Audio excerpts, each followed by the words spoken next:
আমাদের শামীম ভাইয়ের সাথে যখন কোলাকুলি করি মনে হচ্ছে আল্লামা সাঈদীর ঘ্রাণ পাই। কিন্তু অবাক করা বিষয় হচ্ছে আমরা আজও জানি না আমাদের আল্লামার মৃত্যু কি স্বাভাবিক হয়েছে নাকি এটা পরিকল্পিত মেডিকেল কিলিং ছিল।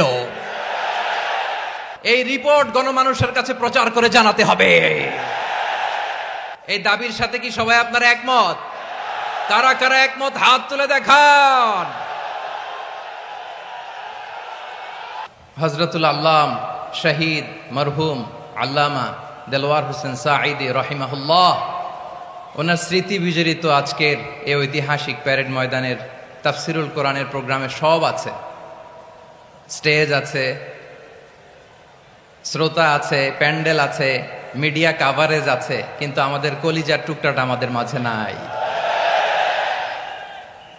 আজকের এই প্রোগ্রামে আলোচক হয়ে এই চেয়ারে আমি না বসে ওই শ্রোতাদের কাতারে বসে যদি আমাদের আল্লামার নুরানি চেহারার দিকে তাকিয়ে ওয়াজ শুনতে পারতাম, আমাদের হৃদয়টা ঠান্ডা হয়ে যেত, আমাদের তৃষ্ণার্ত হৃদয় শান্ত হতো। সব আজকে আছে, কি যেন নাই, ঠিক কিনা বলেন?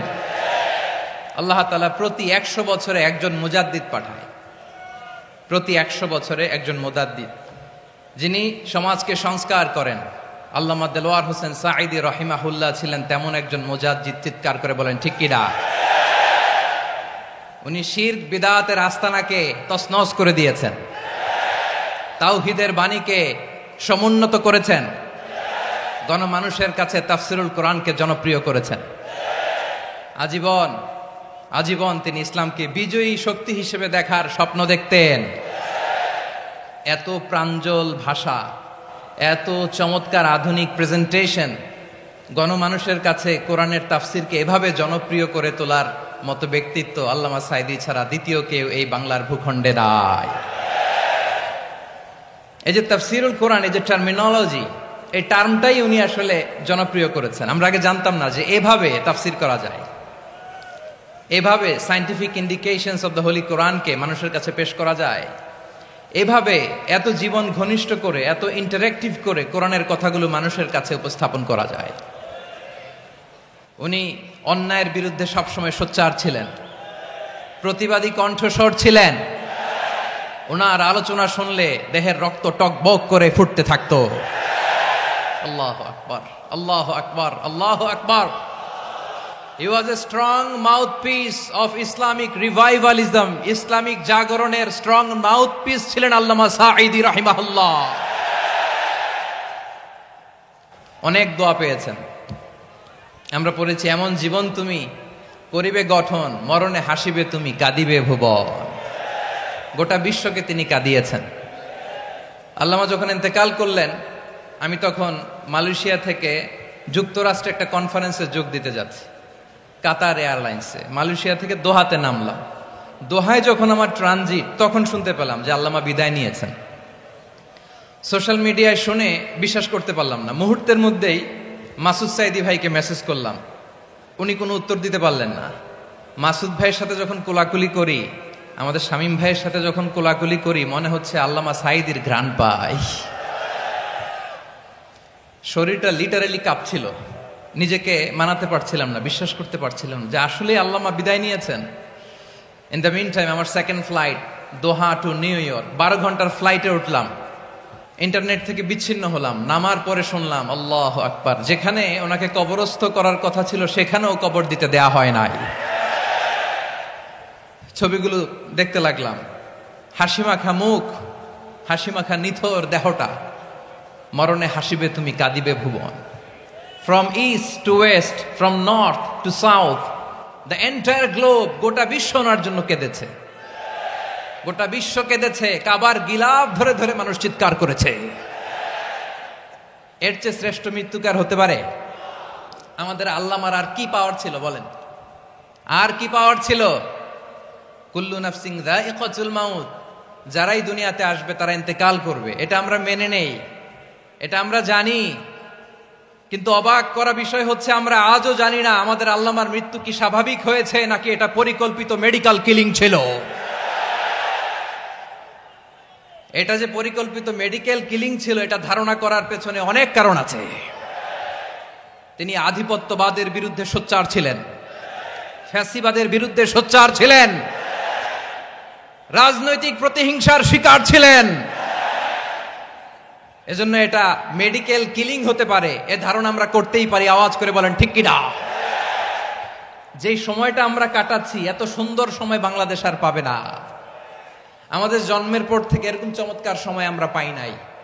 এটাই আসল সময়। আমরা ইন্টারিম গভর্নমেন্টের কাছে দাবি জানাই, উচ্চতর তদন্ত কমিটি করে এটা কি হত্যাকাণ্ড ছিল নাকি স্বাভাবিক মৃত্যু ছিল, এই রিপোর্ট গণমানুষের কাছে প্রচার করে জানাতে হবে। এই দাবির সাথে কি সবাই আপনারা একমত? কারা কারা একমত হাত তুলে দেখান।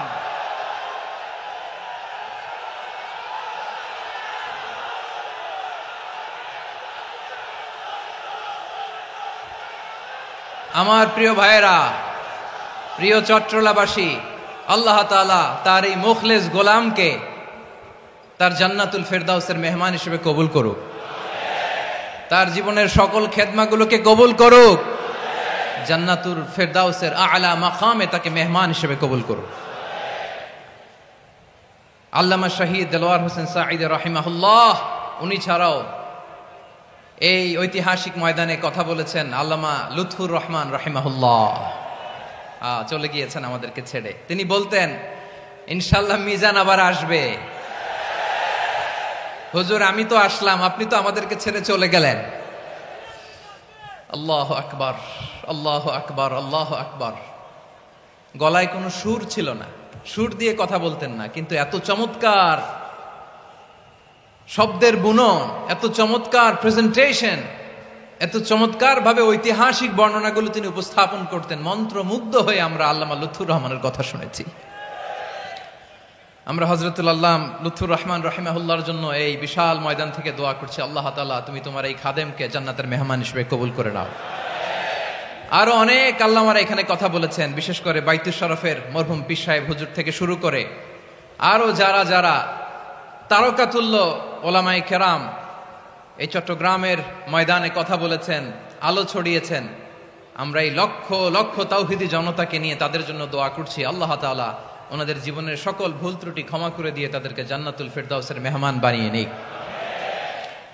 আমরা এই ঐতিহাসিক প্যারেড ময়দানের প্রোগ্রাম থেকে স্মরণ করতে চাই 24-এর ছাত্র নাগরিক অভ্যুত্থানে আমার যে সমস্ত ছাত্র নাগরিক ভাইয়েরা দেহের তাজা রক্ত বিলি দিয়ে নতুন বাংলাদেশ আমাদেরকে উপহার দিয়েছে। বিশেষ করে আপনাদের এই চট্টগ্রামের শহীদ ফয়সাল, শহীদ ওয়াসিম সহ সকল শহীদকে আল্লাহ তাআলা কবুল করুক। আমরা সবাই পড়ি আমিন। প্রিয় ভাইয়েরা, আমি নগণ্য একজন কোরআনের ছাত্র। এত বিশাল মঞ্চে এত বড় প্ল্যাটফর্মে কথা বলা আমার জন্য সাজে না। তারপরও আমাদের মুরব্বীরা আমাদের ডানে বায়ে বসে আছেন, ওনাদের আদেশ ক্রমে, ওনাদের অনুমতি ক্রমে কিছু কথা আজকের এই ঐতিহাসিক প্রোগ্রামে আপনাদের সামনে উপস্থাপন করার চেষ্টা করব। ওমা তৌফিকি ইল্লা বিল্লাহ।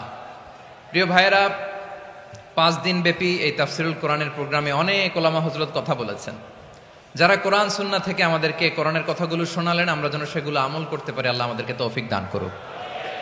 শুরুতে আমাদের নিয়তটাকে খালেস করে নেওয়া দরকার। এই যে গ্যাদারিং, এই যে হিউজ শোডাউন, এগুলো যদি আমাদের নিজেদেরকে পরিবর্তন না করে তাহলে এতে কোনো লাভ নাই। জোরে বলেন ঠিক কিনা? এই প্রোগ্রাম যদি আমাদের জীবনকে পরিবর্তন করে, আমাদের চিন্তার ডিএনএ কে চেঞ্জ করে দেয়, তাহলেই চট্টগ্রামের প্যারেড ময়দান সার্থক। আসুন আমরা চিন্তাকে খালেস করে নেই। আমরা সবাই নিয়ত করি যে যতটুকু কথা আমরা কোরআনের আলোকে শুনবো, আমলের নিয়তে শুনবো ইনশাআল্লাহ। বলেন সবাই।